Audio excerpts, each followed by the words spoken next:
o ministro Luiz Fux está se esforçando para virar um Nunes Marques ou um André Mendonça? Será? Parece que o voto dele aí indica uma posição muito clara em relação a isso.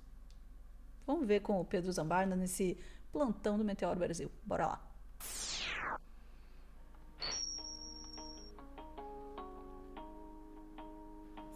Pedro Zambarda, Luiz Fux, a máscara está caindo? Será que teve algum dia? A máscara, o cabelo, enfim, a gente não sabe exatamente o que tá caindo. Mas ele nunca, assim, ele nunca escondeu, né? Ele é o cara, quando tava Lava Jato, ele tava do lado da Lava Jato, duro, assim, todo bravinho. Aí agora, entre o Bolsonaro, é aqueles caras, sei lá, vira o Marco Aurélio Melo das ideias, né? Que aí sai do Supremo Tribunal Federal e dá aquelas entrevistas maravilhosas, né? Falando que o Xandão exagera e tal. Enfim, ele foi o cara, ele foi o personagem do contra da Turma da Mônica, né? Votou contra a tornozeleira eletrônica, foi voto vencido. E o Léo Sakamoto escreveu um texto, aliás, eu gosto muito das colunas dele lá no UOL, falando que, assim, acho que o Fux tá com medo, né? E aí uma coisa que eu fico pensando, né, Ana? Pô, tanto lugar legal, você foi em Nova York recentemente, eu sou doido pra conhecer o MoMA. Os caras querem ir pra Miami, pra Disney. É isso que me dá ódio, sabe? Dá ódio, sabe? Não, tudo bem, assim, na vida talvez eu vá pra Disney, mas não tá no topo das prioridades, sabe? Se eu não for, também não tem problema, posso morrer sem isso. Agora pra ver o Mickey, cara. Vou usar de novo a expressão que eu não gosto, é fubango demais, assim, É fubango demais. Pô, de tanta coisa nos Estados Unidos, não, vamos pra Disney, vamos pra Vegas, sei lá, cara. Tanta coisa legal pra conhecer, mas não, vamos na porra do cassino, mas enfim. Fux diverge de Moraes, tem essa nota aqui da redação do Terra, e é o único a votar contra as medidas restritivas de Jair Messias Bolsonaro. O voto não muda a manutenção das medidas, como o uso de tornozeleira, a maioria está formada desde a sexta passada. Ele é aquele famoso cara que, sei lá, no Congresso, que muitos companheiros da esquerda fazem, aquele voto para sinalizar virtude, né? Tá todo mundo votando para manter a tornozeleira, mas o cara vota contra. Isso é ruim se a gente pensar que tem outros 2 votos na segunda turma que provavelmente concordam com o dele, e são 3 votos, isso é preocupante numa corte com 11. Mas não muda nada, assim, a maioria realmente ainda tá seguindo o ministro Alexandre, né? O que nós temos de informação aqui nessa nota do Terra? O ministro do Supremo Tribunal Federal, Luiz Fux, votou contra as medidas cautelares que restringem a liberdade do ex-presidente Jair Bolsonaro. Fux é o único integrante da primeira turma da corte que se opôs às medidas determinadas pelo ministro Alexandre de Moraes. Apesar da divergência, a maioria estava formada pela decisão de sexta, dia 18 de julho, com votos favoráveis dos ministros Flávio Dino, Cristiano Zanin e Carmen Lúcia, que seguiram Moraes. O julgamento em plenário aconteceu até as 23h59 dessa segunda, dia 21, terminou com 4 votos a 1. Fux foi o último a votar, praticamente no limite do prazo. Fux declarou em seu parecer que as medidas cautelares impostas ao ex-presidente, como o uso de tornozeleira eletrônica, não são necessárias. Ele afirmou que as medidas restringem desproporcionalmente direitos fundamentais como a liberdade de ir e vir, e a liberdade de expressão e de comunicação. Para o ministro, não houve demonstração concreta dos requisitos que legalmente autorizam a imposição de medidas cautelares. Eu poderia citar 1 milhão de motivos, assim, o cara tava numa embaixada, que foi denunciado pelo New York Times, sabe? Foi escandaloso isso, ele tá dando todos os sinais que ele quer fugir, e não tem que ter cautelar. Gente, essa cautelar demorou pra chegar. Ele tava pedindo passaporte. Ele pede anistia, gente. Isso é uma coisa que o Lula sempre martela nos discursos, é verdade. Gente, quem pede anistia é quem sabe que tem culpa. Você não pede anistia. Você fala que o processo é injusto, você fala que o tribunal é viciado, aí até aí tudo bem, o Lula falou a mesma coisa no julgamento dele, mas o Lula nunca pediu anistia, o Lula nunca pediu pra usar tornozeleira, e foi oferecido pra ele. Então gente, Bolsonaro foi alvo da operação da PF, aí relembram os dados de sexta, né, e aí ele deu o show de tornozeleira ontem, tá isso no outro corte que a gente fez aqui do plantão. E aí, o nosso querido Leonardo Sakamoto, fez um paralelo com a Disneyland. Sabe o que infringe a liberdade de ir e vir? Uma ditadura, exatamente, cidadão do mal. E é o que eles querem. E lembrando Eles não queriam só dar um golpe, gente. Eles queriam dar um golpe militar. Eles queriam fazer uma ditadura militar em 2022. Para não ter o Lula presidente. A gente precisa sempre reprisar isso, porque as pessoas esquecem. Fux vota por manter o seu visto para a Disney e vira o herói do bolsonarismo. Vamos ver aqui. Não foi exatamente uma surpresa, mas o ministro Luiz Fux foi o último e o único a votar contra a tornozeleira eletrônica para a canela de Jair Bolsonaro na primeira turma do Supremo. Com isso, ele reforça o motivo de ter o seu visto para os Estados Unidos poupado pela gestão Donald Trump, ao lado dos ministros André Mendonça e Nunes Marques, enquanto os outros 8 estão proibidos de entrar nos Estados Unidos e de ir até a Disney. Bolsonaro havia recebido o acessório em meio a uma decisão cautelar proferida por Alexandre de Moraes por coação no curso de processo judicial, obstrução de investigação e atentado à soberania. Ele e seu filho, o deputado federal Eduardo, pressionam o governo Trump para adotar sanções contra o Brasil, a fim de impedir a condenação do ex-presidente por tentativa de golpe de Estado. A tornozeleira ficou bem barata para Bolsonaro, na verdade. Juristas apontam que estavam reunidos todos os elementos para uma prisão preventiva. Provavelmente Moraes fez um cálculo de que a cadeia antes da sentença final seria explorada pelo bolsonarismo, contudo, ela não está descartada, uma vez que Jair estaria desrespeitando as medidas, como as de não usar as redes sociais, suas de terceiros para distribuir conteúdo criticando a justiça. Fux, pelo jeito, foi no sentido contrário e não viu razões nem para o pingente eletrônico, para a pinguela lá no calcanhar do Jair. Em sua decisão, o ministro alinhou-se às justificativas que vêm sendo usadas por aliados do bolsonarismo, afirmando que a amplitude das medidas impostas restringe desproporcionalmente direitos fundamentais, como a liberdade de ir e vir, a liberdade de expressão e de comunicação, sem que tenha havido demonstração contemporânea, concreta e individualizada dos requisitos que legalmente autorizariam a imposição dessas cautelares. Afirmou que não foram apresentados nos autos provas de qualquer tentativa de fuga empreendida ou planejada pelo ex-presidente. Ressalte-se, contudo, que o ponto principal da cautelar diz respeito aos ataques promovidos por Eduardo e Jair contra o país para atingir o julgamento. Bolsonaro bancou com 2 milhões a estadia do filho, que reconheceu publicamente que as sanções são resultado das suas ações.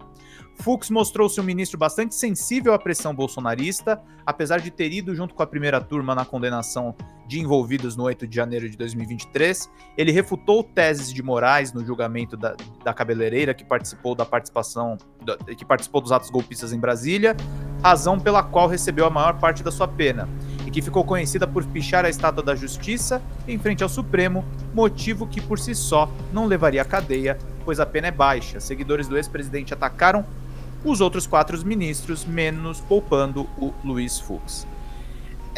Esse corte todo que a gente tá gravando aqui, Ana, e no que a gente tá falando a respeito da brincadeira com a Disney, é comprovando aquilo que a gente falou no outro corte, assim, a maior prova que a justiça como um todo, porque essa é a Suprema Corte, tá, gente? Essa corte dos caras mais capacitados em defender a Constituição neste país. É a corte que recebe o maior número de processos nesse país. Esse voto nonsense do Fux, esse voto que parece ter sido saído de um tweet do Carluxo, do Gustavo Gayer, é a prova que o STF é um órgão político. E que os agentes políticos pressionam. O bolsonarismo está tentando tomar de assalto esse órgão. Não é à toa que eles querem eleger senadores para ameaçar o Supremo de impeachment, mesmo se o Lula for presidente de novo. Então é um julgamento político. Eles podem acusar que é político da nossa parte? Sim, embora a gente esteja obedecendo critérios técnicos. Mas mais político ainda é o que eles estão fazendo. Pedro, você tá ouvindo algum barulho aí? Que o chat tá dizendo que tem um barulho. Tem um barulhinho meio esquisito, não sei de onde veio. Mas parou? Parou. Tá, então vou continuar. Eu continuei lendo na esperança que as pessoas ouvissem minha voz só. Aqui não ouvi, deve ter sido no meu sistema aqui. Mas vamos lá. No caso do Fux, ele estava numa situação já difícil, assim, na medida em que pode ser difícil para um ministro do Supremo, né? Mas vamos lá.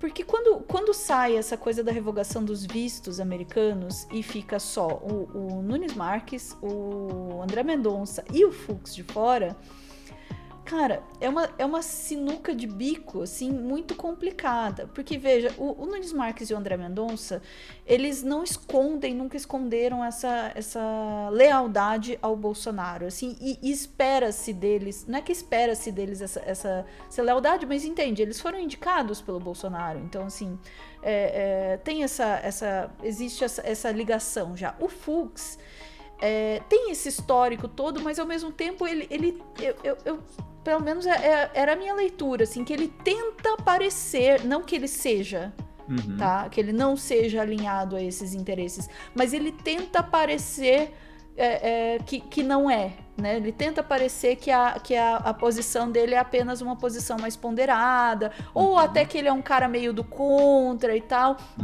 Ele não chega a ser tão descarado assim. Mas quando sai essa coisa da revogação dos vistos, é como se colocasse um holofote em cima dele, dizendo, olha, este cara aqui é nosso amigo. E aí, isso é muito curioso. In Fux we trust, né? Afinal de contas. In Fux we trust, exatamente. Reforça essa posição. E, eu diria mais, para o governo americano, o STF é o STF. Entende? A justiça brasileira é a justiça brasileira. Quem faz essa diferenciação, quem perde o visto, quem não perde o visto, não é o governo americano. Não. Essa listinha não veio do Trump, essa listinha veio do bolsonarismo. E aí eu me pergunto, por que é que o bolsonarismo, Fux, olha pro senhor excelentíssimo e diz, este cara aqui é nosso amigo, né? Porque qual é a relação aí que faz com que ele seja considerado um amigo ao ponto de ser agraciado, entre aspas, porque, né, vai perder o visto americano, enfim, né, agraciado por não receber as sanções aí do governo americano. E aí ele fica nessa posição, e eu tava realmente pensando assim, que isso deveria ser uma conta pra ele, assim, pô, agora, o que eu faço, né?